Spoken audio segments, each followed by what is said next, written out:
Salut à tous, on se retrouve dans la deuxième partie. Donc là, je vais vous montrer comment créer votre page produit, comment trouver le copywriting, donc les idées pour le texte et le contenu, comment optimiser vos images gratuitement. Enfin, essayez en fait d'économiser de l'argent sur tous ces petites choses-là. Ne pas avoir trop d'applications, ça sert à rien du tout. J'avais fait une vidéo à ce sujet, donc sur les applications indispensables sur Shopify. Moi-même, j'en utilise moins de 10 à chaque fois sur mes sites. Il faut vraiment que vous... Enfin, il faut que ce soit que des applications qui soient très importantes. Le genre de truc où ça vous ajoute une image en dessous de votre bouton ajouter au panier, ce genre de choses, ça sert à rien du tout. Ça va ajouter du code, ça va augmenter la taille, le fichier de votre thème. Du coup, ça va prendre plus de volume. Il va mettre plus de temps à charger et c'est vraiment pas bon pour vos résultats. Donc, allez droit à l'essentiel, enfin, allez droit au but. Mettez les trucs essentiels. Honnêtement, vous avez besoin d'un truc pour traquer les commandes. Et encore, ça, vous pouvez l'ajouter, genre quand vous avez 50-100 commandes.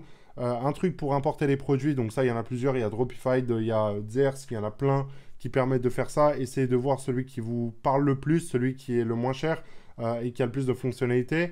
Moi, j'en utilise toujours un pour ajouter le catalogue produit sur Facebook Ads. Donc, je ne sais pas si on peut le faire à la main ou quoi, mais en tout cas, moi, ça me fait plus chier qu'autre chose. Donc, j'importe l'application, ça me crée une URL et ensuite je vais dans catalogue, ajouter via une URL et puis voilà, c'est fait.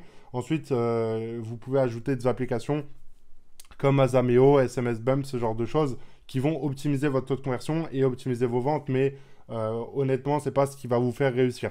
Dans tous les cas, il faut vous dire un truc, que vous ayez toutes les applications ou aucune, si votre site est dégueulasse, que votre produit ne convertit pas et que vous ne savez pas rediriger du trafic, vous pourrez avoir ce que vous voulez sur votre site, il n'y a rien qui va vendre. Et ça, c'est de la logique. Il faut déjà savoir gérer les choses essentielles dans un business avant de vouloir essayer de trifouiller et optimiser quelque chose. Un truc qui ne marche pas, on ne peut pas l'optimiser. Enfin, je parle vraiment d'optimisation en termes de résultats. Un truc qui ne marche pas, on va reprendre tout de zéro et on va restructurer tout. J'espère que vous comprenez un petit peu ce que je veux dire. Donc, vous allez importer votre produit. Ensuite, pour compresser les images, moi, j'utilise cet outil-là. Donc, vous importez vos images. Vous les redimensionnez déjà de base. Donc là, par exemple, j'ai ajouté 2 images. De base, ça sont ici. Vous allez là et vous allez mettre des images qui sont carrées. Donc, c'est quand même plus propre sur un site d'avoir des images au même format. Moi, généralement, je mets du 600 par 600, du 800 par 800. Ça va dépendre de beaucoup de choses et si le thème aussi permet de faire ce genre de choses. Donc là, vous mettez 500 par exemple, vous mettez conserver les proportions et puis vous redimensionnez les images, vous allez avoir un dossier zip, vous allez aller dans compresser et vous les compressez. Je ne sais pas si ça se fait de base dans la redimension, mais je ne pense pas du tout. Mais voilà, moi c'est comme ça que je fais en tout cas, ça me permet de le faire à la main. Les applications qui le font honnêtement, vous allez payer 3-4 euros par mois, mais ça va vous compresser 10%. Là, ça compresse dans les 70% en général, donc c'est assez cool. Ensuite, vous allez trouver un produit. Donc là, par exemple, qu'on soit sur le bol anti-renversement. Donc c'est un produit que j'ai énormément vendu en 2017. Ça a été un de mes winners sur Facebook Ads. Et dans tous les cas, c'est une question qui me revient souvent, c'est comment trouver des produits complémentaires. Ce genre de produit, par exemple, moi, j'en avais pas trouvé forcément qui était complémentaire. Vous pouvez proposer un e-book en plus gratuitement. Vous pouvez proposer un e-book en payant par exemple, je ne sais pas, 9 euros, 20 euros, vous le faites faire ou vous le faites déléguer, ou au début, vous le faites vous-même pour tester un petit peu, voir si ça convertit. Et puis voilà, donc moi, sur ce genre de produit, ce que je faisais, c'était que je faisais une offre au-dessus de 3 comment dire, bols commandés. Donc, par exemple, vous en vendez un 20 euros, et ben les 3, au lieu de les vendre 60, vous les mettez à 45 euros ou 50 euros. Les personnes vont en commander plus, surtout que c'est des produits qui sont très simples à, comment dire, genre, c'est un peu comme... c'est un peu comme des assiettes et des couverts chez vous. Bah, vous en avez, quand vous allez dans le magasin que vous voulez, bah, vous n'allez pas acheter une assiette, vous allez en acheter 4 ou 6. C'est souvent comme ça que c'est vendu. C'est un peu pareil pour les bols anti-renversement. Moi, du moins, quand j'ai testé, il y en avait énormément qui étaient vendus dans les 3-4 par panier. Donc, c'était intéressant. Forcément, ça augmente le panier moyen. Et puis, bah, vous faites forcément plus d'argent avec, de base, le même coût par achat. Donc, par exemple, vous êtes sur Facebook Ads, vous dépensez 4 euros par achat et que les personnes vont commander, par exemple, je ne sais pas, un produit à 20 euros. S'ils en ajoutent 2 au panier pour 40 euros, et ben, en fait, vous allez retirer les 4 ou 5 euros du coût par achat sur le deuxième produit. Donc, forcément, vous allez être plus rentable, vous allez pouvoir scaler et vous allez pouvoir avoir la main sur les métriques. Ça, c'est super intéressant pour développer, comment dire, un site web et un business en ligne. Un autre produit que j'avais pas mal vendu courant de l'année dernière en octobre, novembre, décembre 2018, c'était le truc de posture, le correcteur de posture. Moi, j'ai pas fait des millions avec, mais j'en ai vendu quand même pas mal. Ce genre de produit, par contre, il a pas mal de produits complémentaires à proposer. Là, par exemple, il y en a deux qui sont vraiment totalement complémentaires. Un autre, celui-là, c'était un petit winner aussi sur un de mes sites en monoproduit qui avait plutôt bien marché. Et puis, bah, forcément, c'est un produit qui correspond au dos, donc, enfin, au dos, à la posture, etc. Donc, vous pouvez proposer énormément de choses, comme un e-book sur des exercices qui font redresser le dos. En plus de ça, vous pouvez proposer vraiment plein de choses. Vous pouvez faire de l'affiliation, même sur des salles de sport à côté, avec des séances de coaching. Sur du rêve cher, enfin vous pouvez vraiment aller très loin dans la démarche et moi c'est plus des produits comme ça qui me plaisent.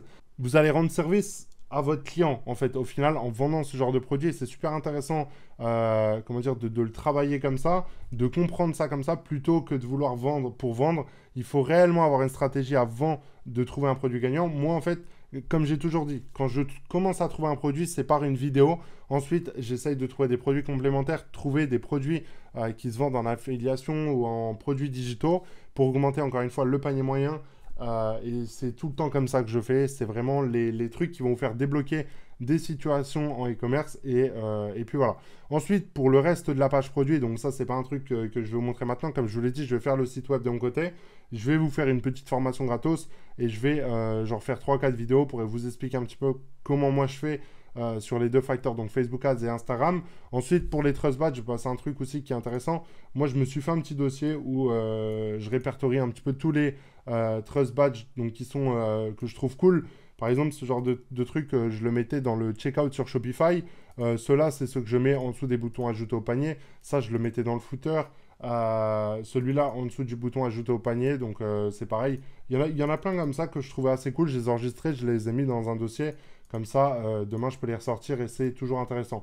Ensuite, bah, pour la fiche produit, moi, généralement, je fais site de .myshopify en anglais et je recherche en fait des gros sites qui vendent mon produit.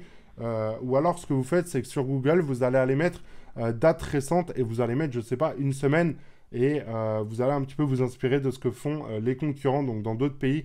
Comme ça, déjà, en termes de SEO, ça ne va pas non plus broyer votre site. Donc, c'est aussi comme ça que je fais. Pour trouver un nom de produit, bah, c'est souvent sur Amazon que comment dire, que je m'inspire, du moins parce qu'il y a vraiment des bons petits concepts ou quoi à chaque fois sur les noms des produits. C'est assez cool. Vous essayez de trouver quelque chose de très sympa, vous l'ajoutez sur votre site et puis voilà. Il faut vous dire un truc, c'est que si votre produit devient un produit gagnant sur Facebook Ads, les gens vont le taper énormément sur Google pour vérifier comment dire, la crédibilité du produit, s'il n'est pas vendu moins cher ailleurs. Il n'y en a pas beaucoup qui le font, mais le peu de personnes qui le font, c'est des personnes intéressées, ils restent longtemps sur les pages, donc forcément, en termes de trafic organique, c'est intéressant. Et si vous êtes premier à vous être placé dessus, ben forcément, vous allez attirer beaucoup plus de personnes à l'avenir. Donc, voilà pour cette vidéo, un petit peu pour travailler la fiche produit, pour essayer de trouver des idées, comment optimiser les images gratuitement, ce genre de choses. Je voulais vous faire une petite vidéo parce que j'avais beaucoup de questions sur les différents sujets que j'ai abordés dans la vidéo. Donc voilà, j'espère que ça vous aura plu. Moi, je vous souhaite une très bonne journée et je vous dis à demain pour une prochaine vidéo. Ciao, ciao les amis.